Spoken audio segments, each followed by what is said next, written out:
During the latter half of the 19th century, there were numerous attempts to assassinate Tsar Alexander II of Russia, many by a group that has sometimes been described as the first organized terror group to spark a revolution.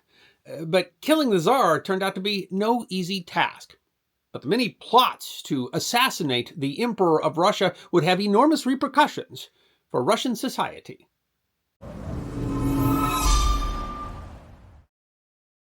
Tsar Alexander II was born in 1818, the eldest son of Tsar Nicholas I and Princess Charlotte of Prussia.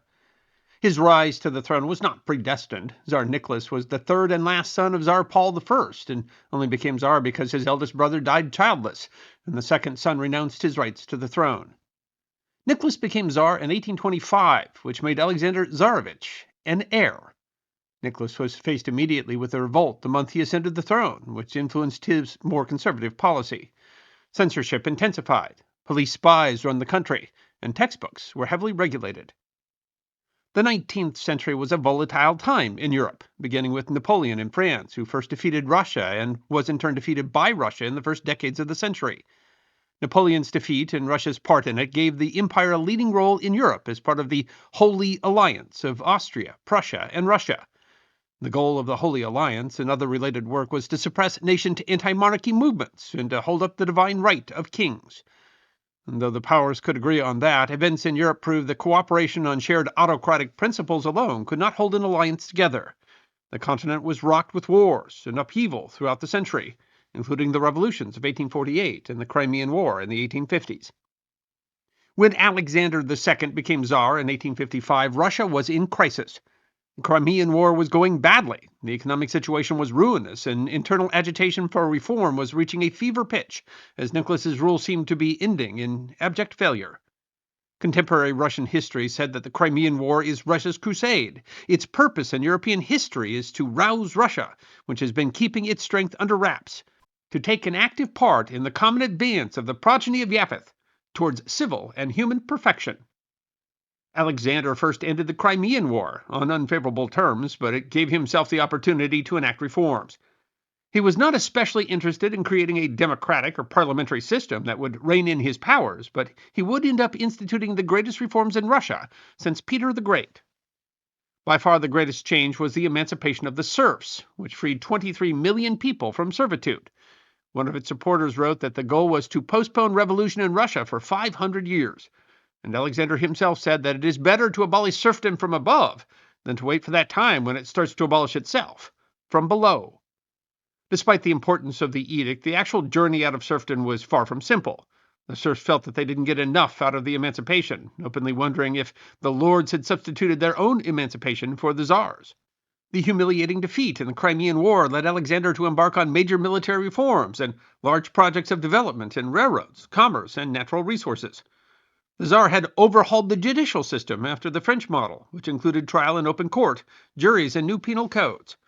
Some smaller changes were made to restrictions on Jewish people, allowing them to live outside of the prescribed pale of settlement and removing special Jewish taxes. But despite his reforms, the speed and commitment to change was not good enough for numerous revolutionary and reformist groups. Resistance to the Tsar's regime remained strong, as autocracy remained absolute. Suppression continued, and poverty remained widespread. Freeing the serfs had hardly ended social ills. In 1866, socialist revolutionary Dmitry Karakazov arrived in St. Petersburg and distributed a proclamation that advocated revolt. He wrote a manifesto to the St. Petersburg governor which said, "I have decided to destroy the evil Tsar and to die for my beloved people." But his manifesto never reached anyone, as it was lost in the mail. On April 4th, 1866, Karakazov attempted to shoot the Tsar as he was leaving the summer garden. He missed. Possibly he was jostled by a hatter's apprentice, though the story has been questioned. On his capture, Alexander asked, "What do you want?" And he answered, "Nothing. Nothing." He was hanged a few months later. The attack caused immediate repression on St. Petersburg University, a roundup of revolutionaries, and the shuttering of newspapers.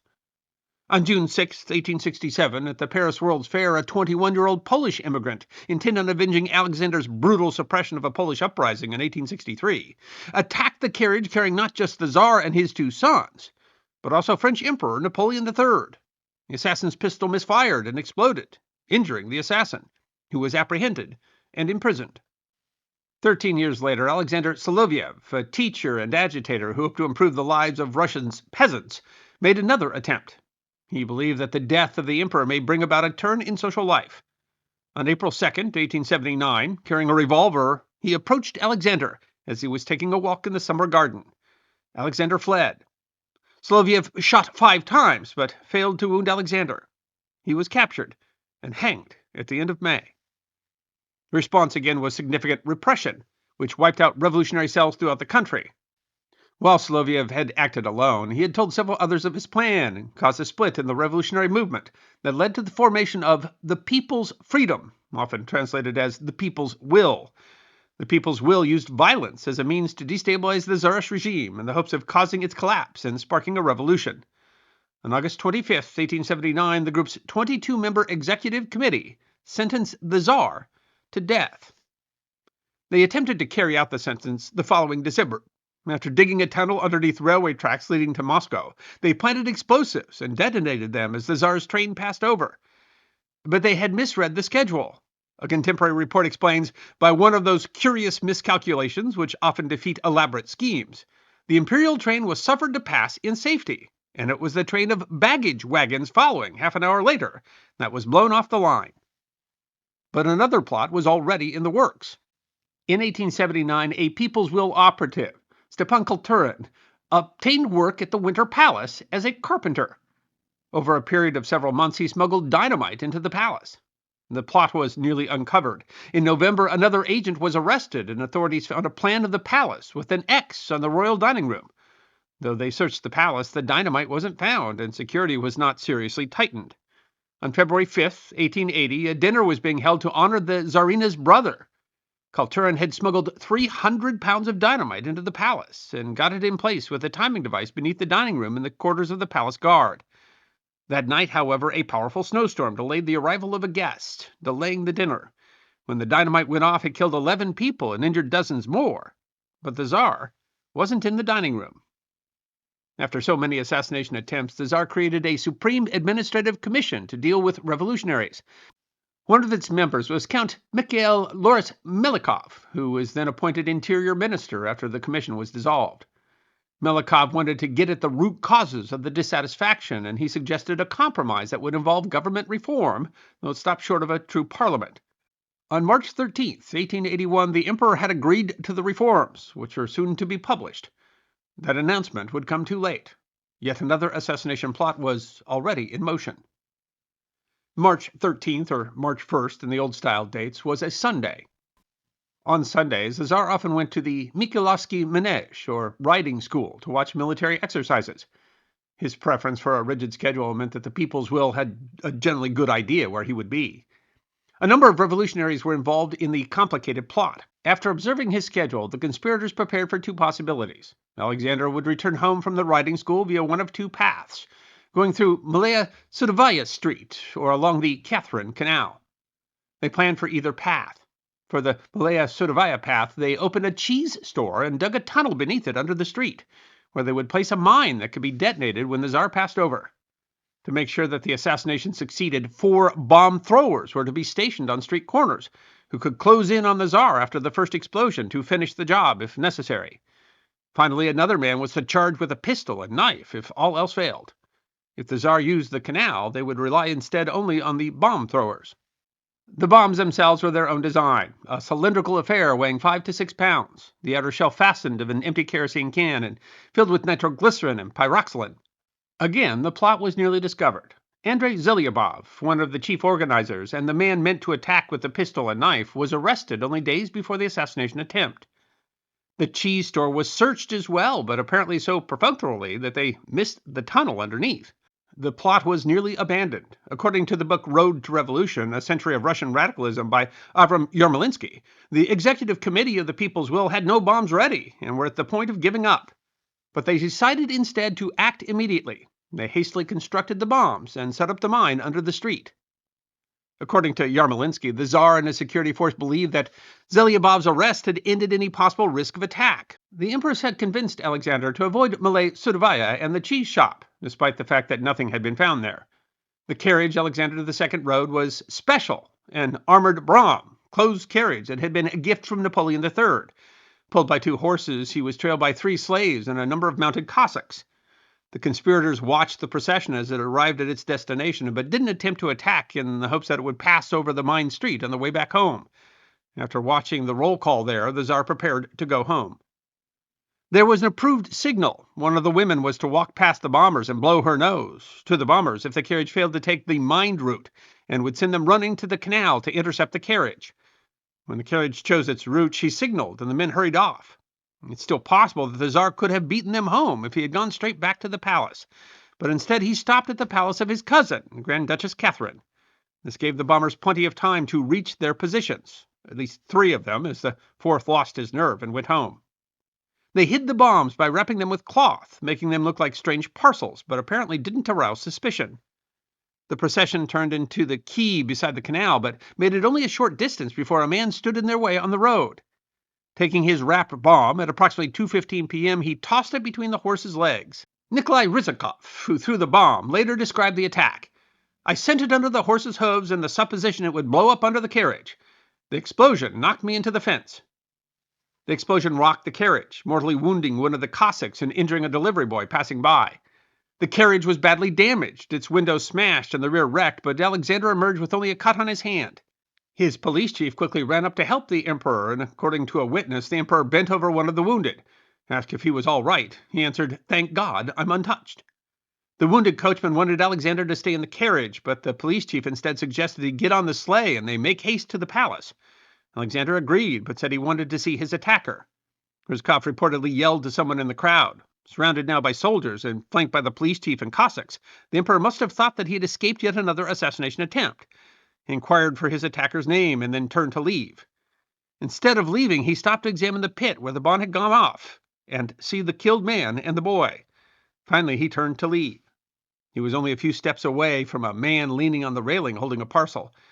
The man tossed the bomb at the Tsar's feet. The bomb badly injured the emperor and the assailant, and wounded nearly 24 others.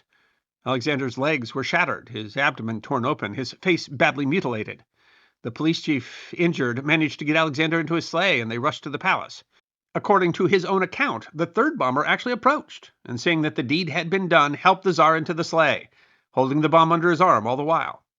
Alexander was bleeding so badly the sleigh left a trail of blood behind it. If it was possible to save him, by the time they had reached the palace and got him onto a couch in his study, the blood loss had become too great. For a moment he rallied, receiving Holy Communion. By 3:40 p.m., the flag at the palace was lowered to half-mast. Vera Figner, one of the conspirators, met with the others and cried for what they thought was their great success. "The nightmare that had weighed down on young Russia for 10 years had vanished," she wrote later. "The Tsar's blood shed by us had redeemed all the horrors of prison and exile, all the brutality and cruelty inflicted on hundreds and thousands of our comrades, all the blood of our martyrs." It was perhaps, however, early to be declaring victory. The aftermath of the attack had significant repercussions, but it wasn't the revolution that the people's will had hoped for. One of Alexander III's first actions was to rescind the approval of Melikov's reforms. Captured, Rizikov cooperated with authorities, and most of the executive committee was rounded up. One shot himself after a gunfight with police. Rizikov and 5 others were sentenced to death. Hezia Helfman's hanging was deferred because she was pregnant, but she died a few months later after giving birth, and her daughter died shortly after. Another conspirator was tried the following year and sentenced to hard labor for life. He was pardoned after serving 20 years. Figner escaped, orchestrating another assassination, this time killing a member of the secret police before she was captured in 1883 and sentenced to death. The sentence was commuted to penal service. She, too, was released after 20 years. Alexander III proved to be a reactionary leader who reversed many of his father's more liberal policies. One of the more tragic results came because of the participation of Helfman, who was Jewish. Her role in the conspiracy was actually relatively small. She provided a flat for the conspirators to meet, but Alexander III used her participation as an excuse to crack down on Russia's Jewish population, resulting in the May Laws and various retaliations and pogroms against the Jewish people in Russia. There were many Jewish members of the People's Will, but they were never anything close to a majority, and in the propaganda that followed, their role was exaggerated. A Russian Orthodox church, the Church of the Savior on Blood, was built atop the site of the assassination, funded by the Romanov family. The church survived the revolution and the Soviet period, and today operates as a museum as well as a church. While it would be another 40 years before revolution came to Russia, the possibility of a path to peaceful reform, possibly even a proper parliament, seemed to die that afternoon in March 1881, along with Alexander II. Only more repression would follow until extreme violence at the hand of another set of revolutionaries would put an end to the Russian Empire in 1917. I hope you enjoyed watching this episode of The History Guy, and if you did, please feel free to like and subscribe and share The History Guy with your friends. And if you also believe that history deserves to be remembered, then you can support The History Guy as a member on YouTube, a supporter on our community at Locals, or as a patron on Patreon. You can also check out our great merchandise shop or book a special message from The History Guy on Cameo.